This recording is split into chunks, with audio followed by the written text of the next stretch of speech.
안녕하세요. 박효숙입니다.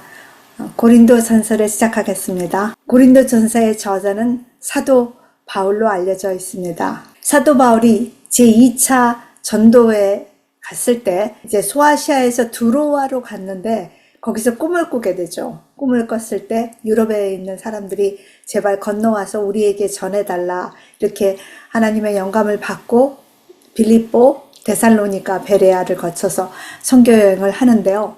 데살로니카에 이르렀을 때 엄청난 박해가 시작되어서 급히 베레아로 가고 이제 베레아에 있을 때도 데살로니카 사람들이 계속 사람을 보내서 너무 핍박을 하니까 또 야간 도주를 해서 혼자 아덴으로 가게 됩니다. 그러나 아테네에서는 열심히 선교했지만 별로 결과가 좋지 않았어요. 그래서 많이 좀 지치고 낙담한 상태로 고린도에 가게 되었는데 생각보다 고린도에서 굉장히 좋은 효과가 있어서 신라와 디모데까지 합세해서 고린도에서 1년 6개월 오랫동안 체류하면서 고린도 교회를 건립하게 됩니다. 이때 건립한 교회에게 보낸 바울의 편지가 고린도 전서이죠. 1세기 때 고린도는 해상 교통과 무역의 중심지였어요. 유럽과 아시아를 이어주는 아주 중요한 요지였던 이 고린도는 아주 크게 번영했고 그러다 보니 사치, 과시와 경쟁이 심했고 아프로디테 신전에 1000명이 넘는 여사제들은 낮에는 제사를 드리지만 밤에는 성창녀가 되어서 굉장히 음란한 도시로도 알려졌는데요. 인구 60만이 되는 화려하고 번영한 도시였습니다. 고린도 교회는 바울이 2차 전도 여행 때 1년 6개월 동안 체류하면서 약 주 50년에서 52년경에 세운 교회라고 여겨지는데요. 이 고린도 교회야말로 바울의 애증의 교회로 알려져 있죠. 바울이 사랑하지만 바울을 많이 힘들게 했던 교회 중에 하나입니다. 고린도 교회뿐 아니라 그 당시의 모든 교회들은 가정교회 형태였죠. 로마 시대에 기독교가 정식으로 국교가 되는 4세기까지 교회를 건물을 정식으로 지을 수가 없기 때문에 모든 교회들은 가정에서 집회를 지내서 이제 가정교회 형태였는데요. 한 가정교회는 10명에서 한 30명 정도, 그리고 아마 고린도서를 보냈을 때는 5개에서 6개 정도의 가정교회가 있었을 것으로 추정하고 있습니다.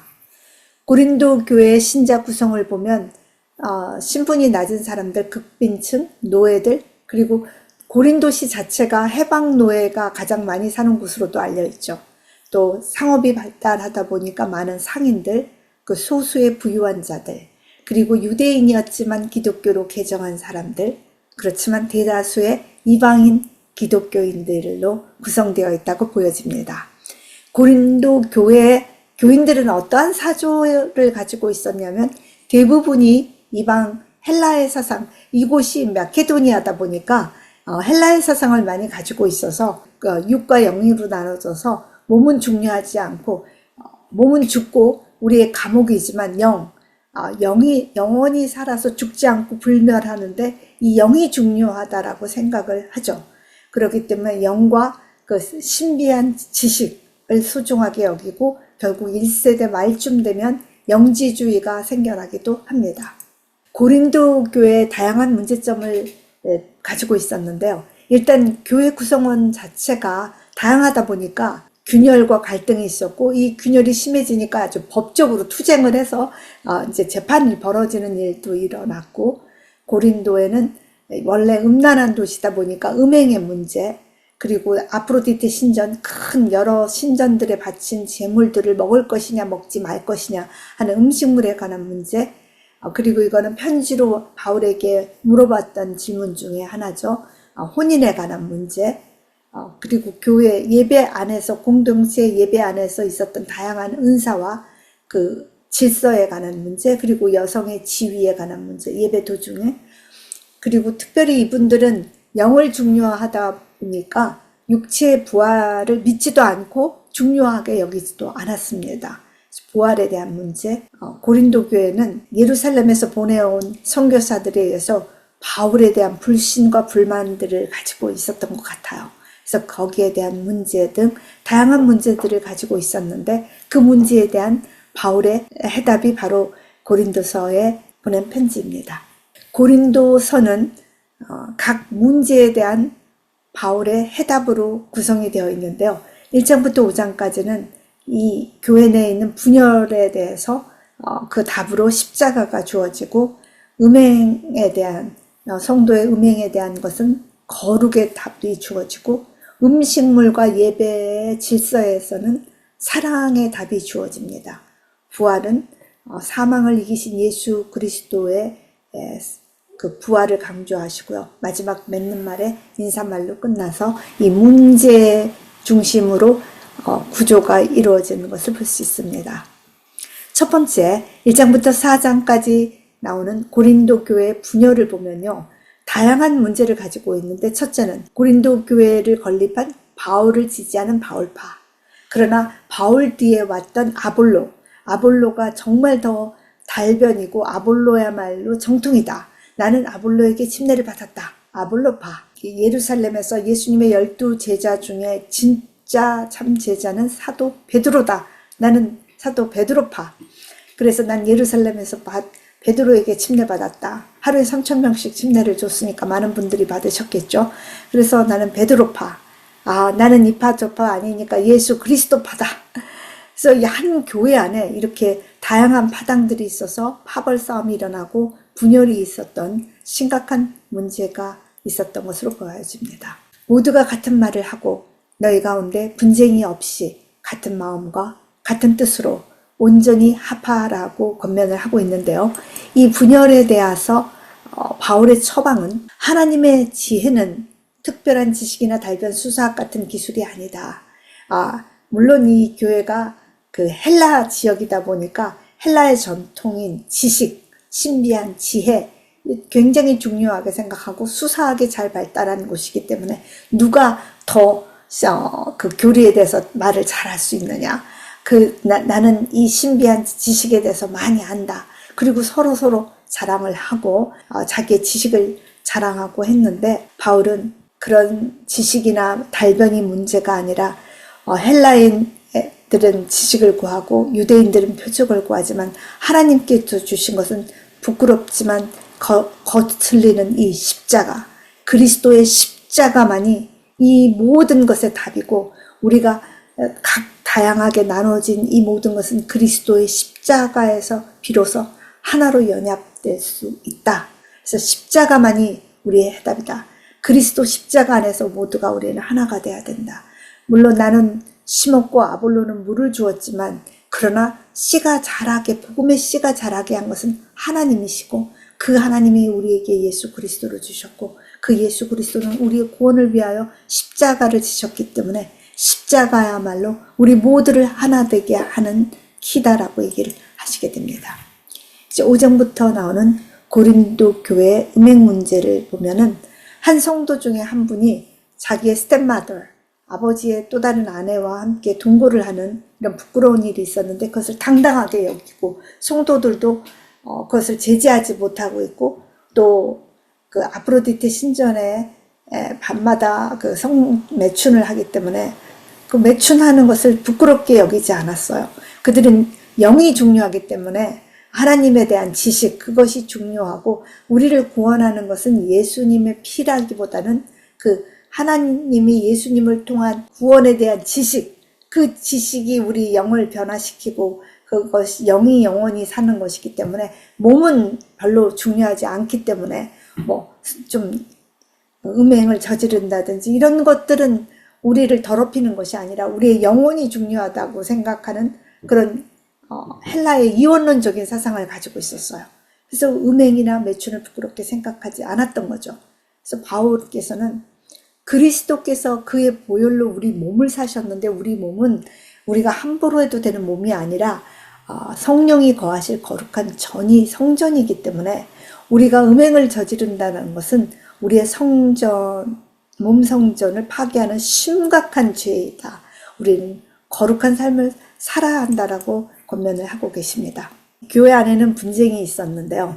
분쟁이 심화되어서 심지어 재판장까지 가서 서로 재판을 벌이는 그런 일이 일어나서 바울은 몹시 이 일에 대해서 분개를 하시죠.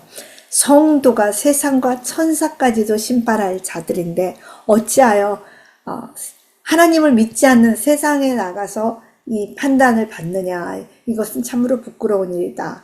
교회 안에 지혜로운 자에게 판단을 받아서 교회 안에서 해결해야지 어떻게 하나님을 믿지도 않는 세상 밖에 가서 이 문제를 해결하려고 하느냐라고 지적을 하시죠. 그래서 형제를 속이는 일을 해서는 안 되고, 혹시 정말 이렇게 원통하고 속이는 일이 있다 하면 고발하기보다는 차라리 속아주는 것이 낫다. 그리고 그리스도의 우리의 몸으로 어떻게 우리가 이 몸을 우리의 몸이니까 자유롭게 할 수 있다라고 생각하지 말고 우리의 그 자유로 하나님의 영광을 누리는 삶을 살아야 한다라고 말씀을 하십니다. 결혼에 대해서는 편지로 문의를 했던 것 같습니다.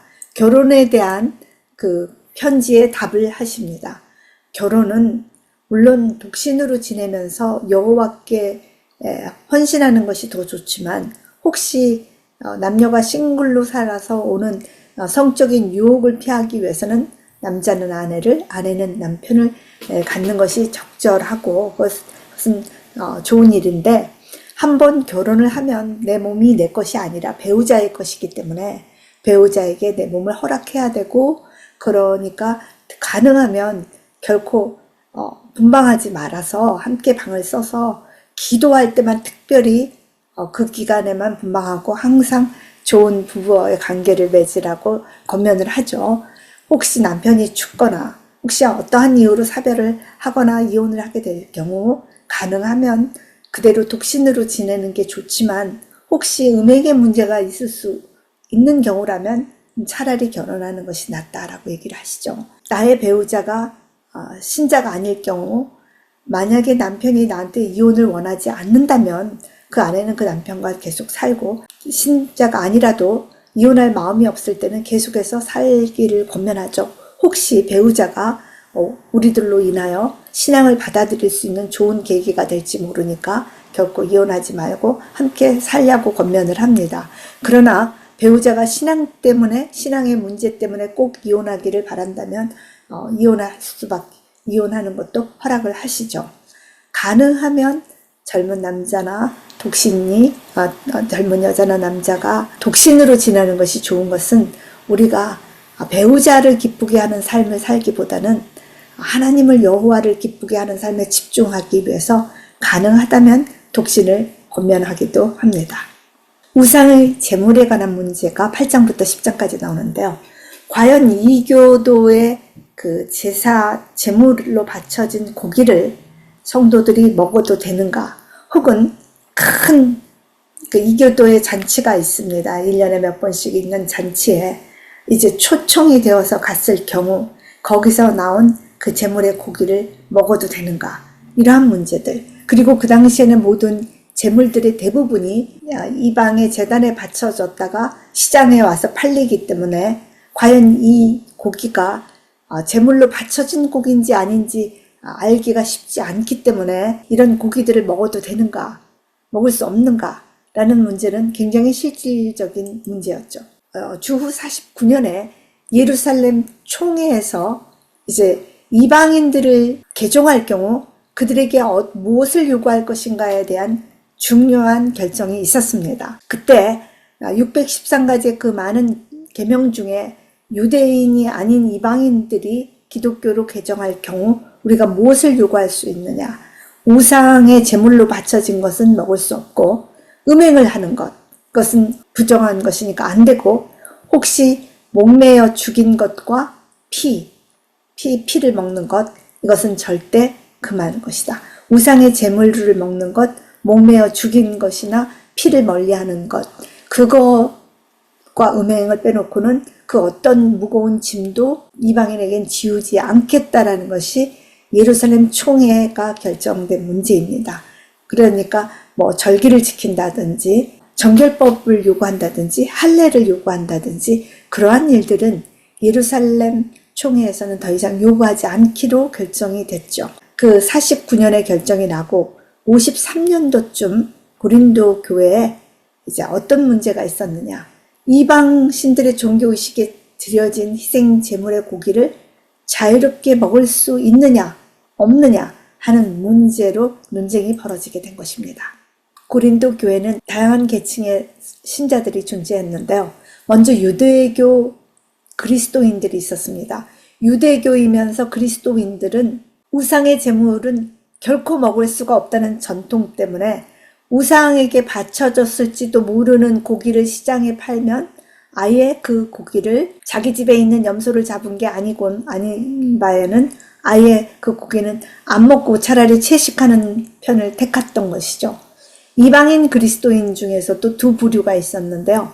이방인 그리스도인들 중에서 어떠한 분들은 이 세상에 오직 신은 땅과 물과 바다와 모든 것 중에 오직 창조주 하나님 여호와 하나님 한 분밖에 안 계시고 그 모든 신들은 인간이 만드는 헛된 것이고 아무 의미가 없다. 더 이상 우상은 우리에게 아무 의미가 없기 때문에 우상의 제물이라는 것이 아무 의미가 없다라고 생각을 하는 것이죠. 그리스도 안에 참 자유를 누리면서 우상의 제물에 대한 어떤 꺼리낌도 없이 편안하게 먹을 수 있는 사람이 있었는가 하면 얼마 전까지 이 그리스 로마 신을 숭배했고 그 제물을 바쳤던 또 어떤 사람들은 아직 그 제물을 먹는 게 편치가 않았어요. 우상의 제물 같아서 편치가 않아요. 그래서 못 먹어요. 근데 어떤 사람들은 마음 편안하게 먹어요. 그리고 히브리인, 유대인, 기독교인들은 아예 먹으려고 생각도 안 해요. 그러니까 음식이 나왔을 때 이 세 부류로 나눠져 가지고 어떤 사람은 먹고 어떤 사람은 안 먹고 어떤 사람은 눈치를 보고 이러한 상황이 벌어지니까 굉장히 불편한 일이 벌어지게 되죠. 그래서 바울은 여기에 대해서 한 가지로 답을 합니다. 우상의 제물에 대하여는 우리가 다 지식이 있는 줄을 아나 지식은 우리를 교만하게 하고 지식이 문제가 아니라 여기에 답은 사랑이다.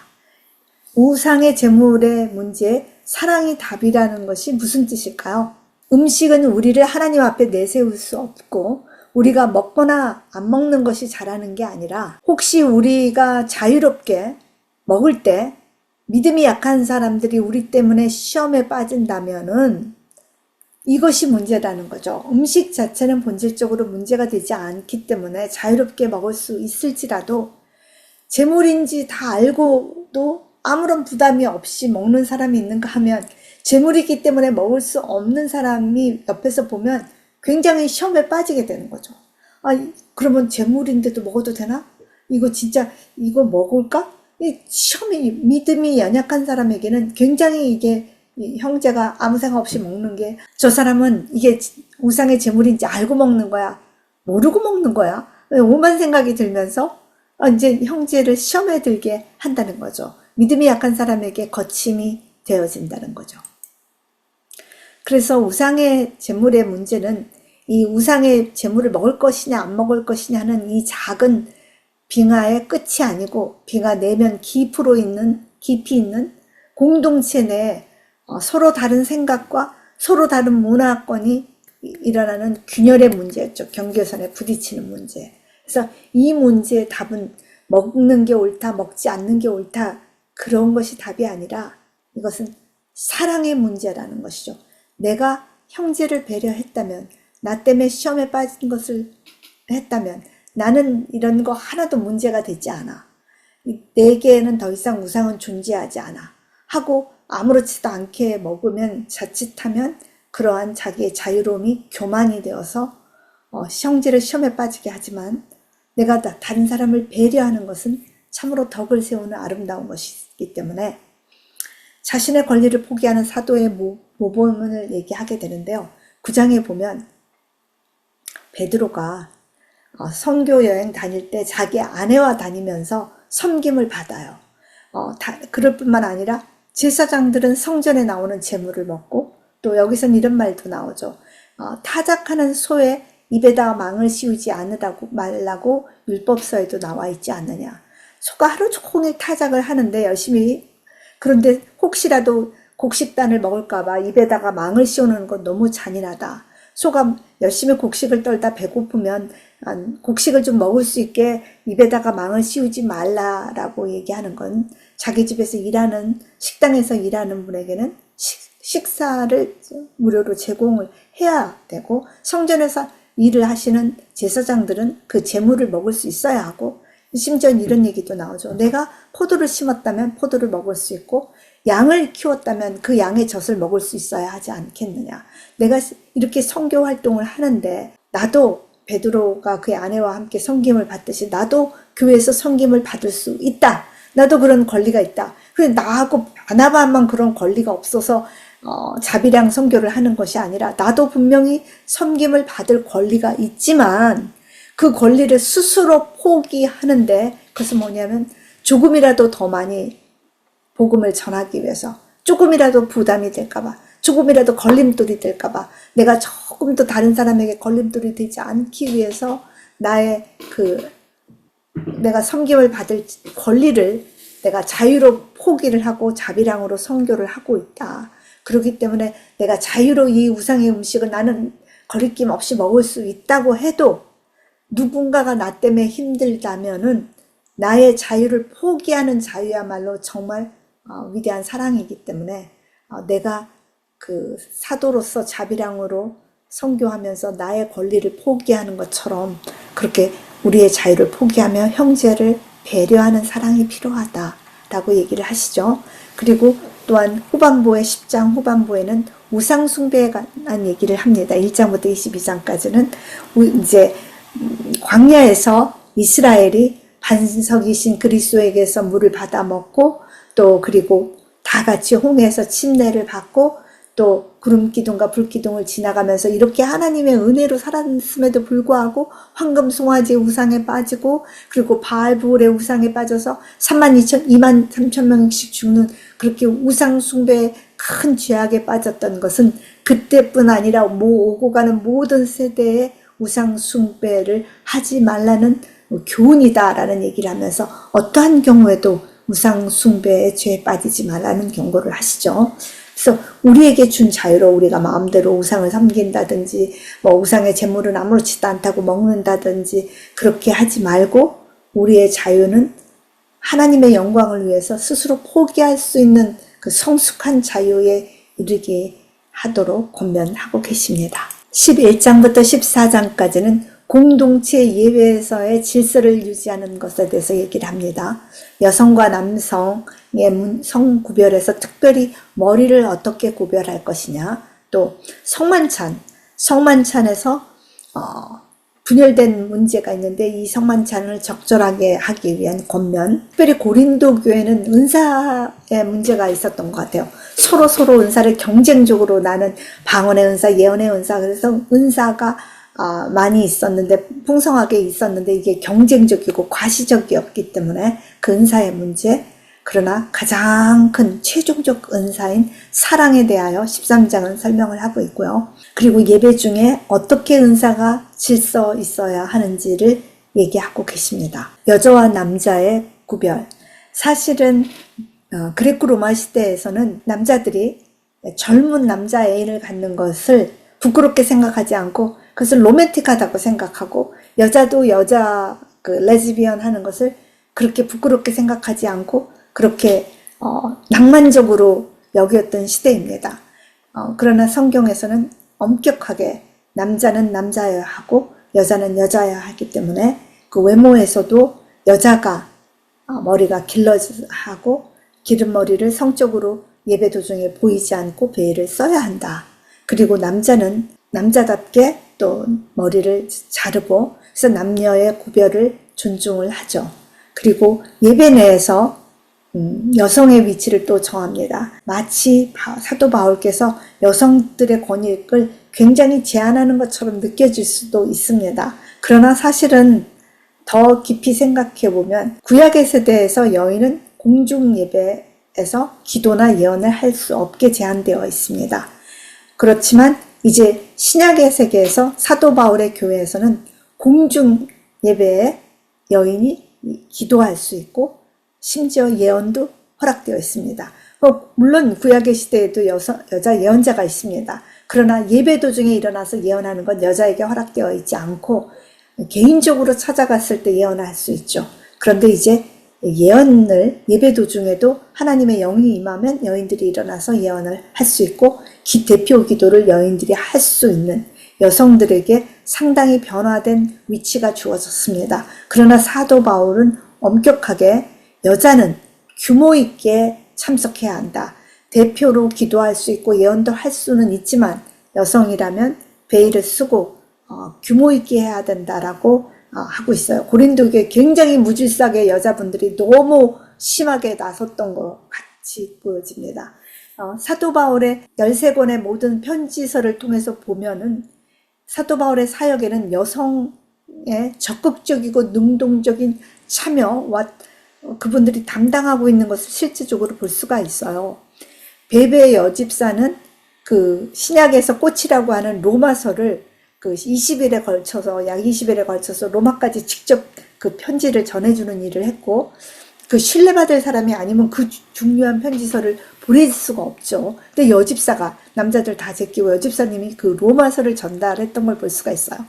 아굴라의 아내였던 브리스길라가 아굴라와 함께 그 당대 유명했던 그 아볼로가 요한의 침례만 받고 예수님을 알지 못했기 때문에 예수님의 복음을 아볼로에게 브리스길라와 아굴라가 함께 가르치죠. 그리고 브리스길라는 선교에 사도 바울과 함께 프론라인에서 참여했던 또 여성 선교사이기도 합니다.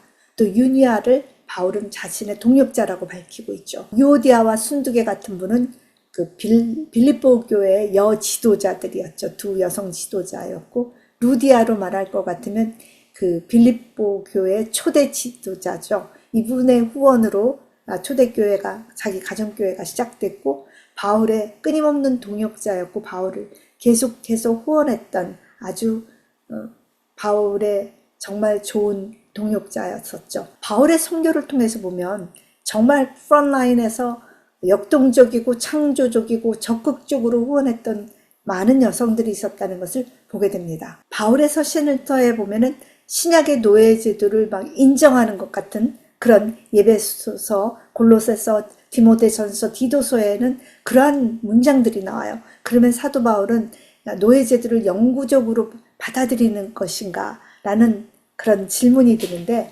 사실은 고린도서에도 나오지만 너희들은 사람의 종이 되지 마라. 우리는 모두 하나님의 종이다. 라고 얘기하죠. 궁극적으로 우리가 하나님이 종이 되어야 되고 궁극적으로 남자와 여자는 하나님께 영광을 돌리는 존재가 되어야 되지만 이 특정한 문화와 상황에 잠정적으로 적용할 때 이렇게 이해될 수 있겠습니다. 이제 예찬, 성만찬 혹은 예찬에 대한 문제가 지적이 되는데요. 로마 시대의 집은 보통 이제 부유한 집이 자기 집을 가정교회로 내놓을 텐데요. 이제 내실에 가면은 귀빈실이 있어서 이렇게 비스듬히 누워서 식사하는 그런 식사 공간이 있는데요. 거기는 뭐 많이 들어가 봐야 한 10명 정도 다 누워서 먹어야 되니까 공간이 커도 10명 정도밖에 못 들어가죠. 그리고 나머지 사람들은 앉들 서서 먹기도 하고 작은 의자에 앉아서 먹는 분은 20명에서 한 30명까지 먹을 수가 있죠. 그러다 보니 이 교회 안에는 소수의 부유하고 귀족들이 있었죠. 그분들은 시간이 많으니까 이제 옷 잘 차려입고 일찍부터 와서 예찬을 먼저 시작하는 것입니다. 맛있는 거 미리 냠냠 다 먹어버리죠. 그런데 아직도 노예하거나 종을 하거나 장사를 하거나 이런 사람들은 일을 열심히 마치고 좀 늦게 오다 보니까 맛있는 거 다 냠냠 먹어버리고 먹을 게 없어서 어떨 때는 아예 음식이 전혀 없기도 한, 그래서 이런 성만찬, 이런 규모 없는 성만찬이 이루어지고 있어서 먹지 못하는 사람으로부터 불평이 나오게 된 것입니다. 그래서 사도 바울이 정말 당황을 해서 어떻게 너희가 주의 성만찬에 이럴 수가 있느냐. 성만찬은 예수 그리스도로 시작된 그 어린 양의 혼인잔치와 예수님의 그 피로 맺은 새 언약의 상징이고 예수님의 죽음을 기념하는 참으로 중요한 예식인데 이 예찬에 함께 참여할 때 우리는 그리스도의 몸이 되고 그리스도의 피가 되어서 그리스도의 지체로 연합한다는 것의 상징인데 이것이 균열이 되고 이것이 성도들에게 아픔이 된다니 이게 말이 되느냐. 이게 절대 그러지 마라. 너희들은 기다려라. 모두가 올 때까지 기다리고 너무 배가 고파서 못 기다리겠는 사람은 집에서 좀 먹고 와라 차라리. 이것은 오늘날에 빵과 포도주만 하는 게 아니라 예찬이죠. 함께 식사하는 도중에 신앙 간증도 하고 나눔의 시간도 가지면서 빵과 포도주를 함께 곁들이는 예찬이었기 때문에 식사죠. 그렇기 때문에 함께 기다려서 할 것, 그리고 차라리 배가 고프면 좀 먹고 와서 할 것. 내가 가서 꼭 이 문제는 해결하겠다라고 얘기를 하시면서 성만찬의 안에 보이지 않는 계급 신분의 이 균열이 있었다라는 것을 볼 수 있습니다. 예배 중에 나타나는 성령의 은사의 문제를 다루는데요. 특별히 방언의 은사 때문에 많은 문제가 있는 것 같습니다. 방언의 은사가 좀 너무 과시적으로 되다 보니까 예배 보는데 막 이쪽에서 방언하고 이쪽에서 방언하니까 이 방언 통역하는 사람이 일어나고 이쪽 방언 통역하는 사람이 일어나고 갑자기 예언하는 사람이 일어나고 이게 너무나 과시와 경쟁을 해서 나도 방언한다, 나도 예언한다, 나는 치유의 은사가 있다. 이렇게 이 고린도라는 도시가 화려하고 사치하고 과시적인 도시다 보니까 이 교회 안에도 그러한 세속적인 과시와 경쟁의 정신이 들어와서 이 모든 은사는 그리스도를 고백하는 영성의 그 결과로 오는 것이 아니라 과시적으로 막 이렇게 되어서 전혀 이게 은혜가 되지 않는 그런 상황이 연출되고 있었던 것 같습니다. 모든 은사는 하나님께서 교회의 덕을 세우기 위해서 주신 하나님의 선물인데 이것은 아니다. 교회는 카리스마, 하나님의 은사가 넘치는 공동체로서 하나님의 몸인 우리들은, 지체인 우리들은 손도 소중하고 또 눈도 소중하고 코도 소중하고 모든 지체가 다 중요하죠. 신체의 모든 것이 중요한 것처럼 다양한 은사가 다 같이 하나님 예수님의 지체로 소중한 것이고, 선교사나 교사나 예언하는 자나 방언하는 자나 신유의 은사를 가진 모든 은사가 다 소중하고 서로를 존중해야 하고, 그것이 결코 과시적이지 않아야 하고 또 질서를 지켜야 한다라는 얘기를 하고 있습니다. 죽은 자를 위한 부활의 문제, 그들은 영적인 것이 중요하기 때문에 몸이 다시 사는 것에 대해서 믿지도 않고 중요하게 생각조차도 안 했어요. 그래서 그것은 바울께서는 굉장히 심각한 문제로 보았죠. 왜냐하면 부활은 창조뿐만 아니라 재창조하시는 하나님의 완전한 구속의 완성이고, 복음의 근간은 십자가지만 십자가에서 끝나버렸다면 그것은 부활신앙에 이르지 못하죠. 죽으신 그리스도께서 3일 만에 하나님이 살려내셔서 부활하셨기 때문에 기독교의 복음의 근간은 예수 그리스도의 부활에 근거하죠. 하나님께서 예수를 살려내신 그 하나님이 우리도 동일하게 예수님처럼 완전히 썩지 않을 몸으로 새 몸으로 부활하실 것에 대한 약속이 완전한 구원에 대한 구원의 완성으로 우리에게 약속으로 주어지신 것이기 때문에 부활의 확증은 너무 중요한 신앙의 근간이다라는 얘기를 하시면서, 우리 몸은 아무 소용이 없고 영만 가는 것이 아니라 우리의 몸도 이 몸이 부활해야 하는 것이기 때문에 우리의 몸의 삶, 거룩한 삶, 높은 도덕적 표준의 삶은 참 중요한 것이다라고 얘기를 하시죠. 마지막 16장에 와서 이제 모든 전도여행을 끝내고 마지막으로 예루살렘에 갈 때 그 예루살렘에 가난한 예루살렘 성도들을 위해서 헌금을 모금해 가기 원하니까 연보를 해달라고 헌금을 호소하게 됩니다. 이제 바울이 전도한 이방의 기독교인들, 유대에 있었던 유대인 기독교인들이 이 헌금 안에 서로 마음이 하나 되기를 원하면서 예루살렘에 헌금 호소를 하고 계시고요. 또 바울의 여행 일정을 알려줍니다. 자기가 오순절까지는 예배소에 있겠지만 이제 겨울이 되면 고린도 교회를 방문하겠다라는 방문 계획을 얘기를 하고요. 그리고 지금 이 편지는 인편을 통해서 디모데에게 편지를 보내니까 디모데를 잘 영접해 줄 것을 부탁하고 작별 인사를 하면서 편지를 마감하게 됩니다. 즉, 이 고린도에 보낸 편지는 글로의 집에서 보내온 문제, 또 서신으로 보내온 문제, 이런 다양한 고린도 교회에 있었던 문제들의 답을 쓰면서 목회 서신으로 아주 정말 빼어난 작품인데요. 교인들끼리 분열이 있었고 심지어 재판, 소송까지 벌어졌고 성적 문란으로 그 스텝마더하고 동거에서 살기도 하고 신전에 공공 만찬에 초청 받았을 때 어떤 사람은 먹고 어떤 사람은 먹지 않고 이런 혼란의 문제, 그리고 은사를 과시적이고 경쟁적으로 하는 이런 모든 문제에 대해서 근본적인 거룩한 삶, 근본적인 사랑의 변화된 성도를 요구하는 새로운 규범과 행실에 도전하는 바울의 서신입니다. 그래서 결국은 re-socialization, 다시 한번 재구성을 해야 되는 거죠. 분열되고 갈등한 마음을 새롭게 어떻게 하느냐, 사랑의 거룩한 공동체로 새롭게 이제 사회화하도록 바울 선생님은 권면하고 계시는데요.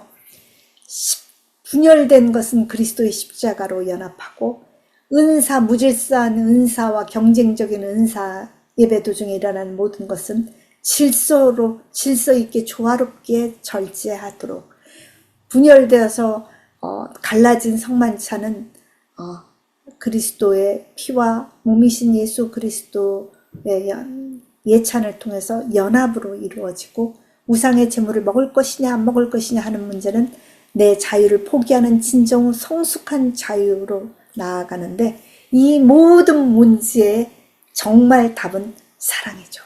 그래서 고린도전서 13장은 전체가 사랑에 대한 얘기를 하고 계십니다.